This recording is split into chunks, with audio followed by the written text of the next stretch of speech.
All right, Michael here with GR Flooring. I'm here with John. Hello. So John is my brother. He's also our premier hardwood laminate and luxury vinyl installer. So again to John said, hey look, we want to change up something in the boardroom here. Let's put up a backsplash and let's show what to do. So this is John's first time, so bear with us on this, but let's rock and roll. So what are you doing there, John?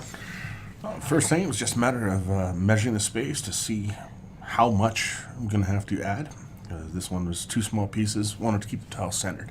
Right, yeah, because you basically always start off the center and work out from there, adjusting to make sure you don't have a tiny sliver on one side or the other, right? Yeah.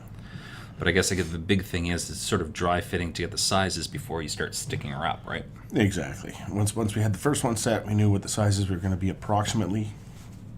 So, Two people to put the mastic on the wall. So this mastic, what is this? this is Mapei mastic that I, again, never used it before. It just seemed a little bit runny, but it was working good for me. So, as soon as I figured out what to do, it worked.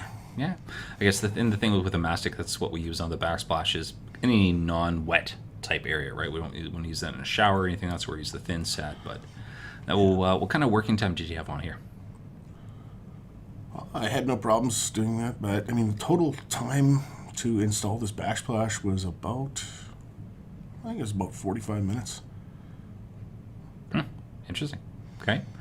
So this cutter here, this is a score and snap, right?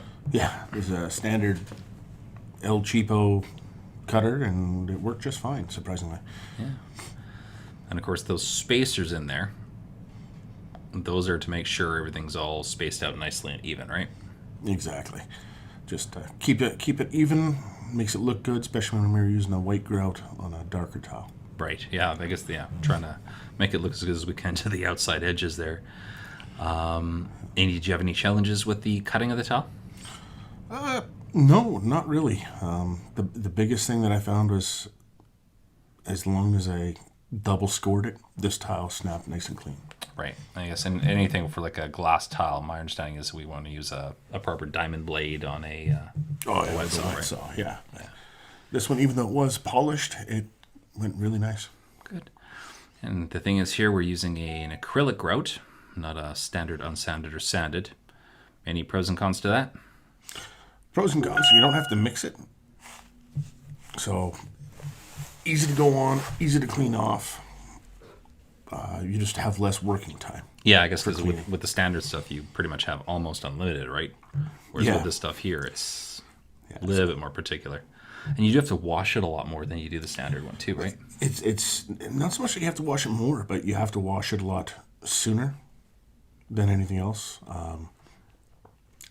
I'd never worked with doing a backsplash before, so I was trying to minimize the amount of water I'm using at a time. Mm-hmm. I didn't want to risk damaging the cabinets, but I could have used more and done it in fewer cleanings. But. Right. And I guess here's the finished product. Pretty simple. Score, snap, stick it on the wall, grout it, and call it a good day. Thanks, John.